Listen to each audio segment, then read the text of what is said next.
ever hear about the story about the man who come foreign? Say him go chop Bush. Which one that? You know Bush? The president. Yeah. So, story go. He get to come up on a work program. So you know I like farm work and them things. So when he reach which one? TSA or immigration? Immigration.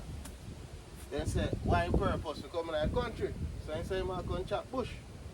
So the TSA man asks him again, so where you come in our country for do? Man say, I'm come for chop Bush.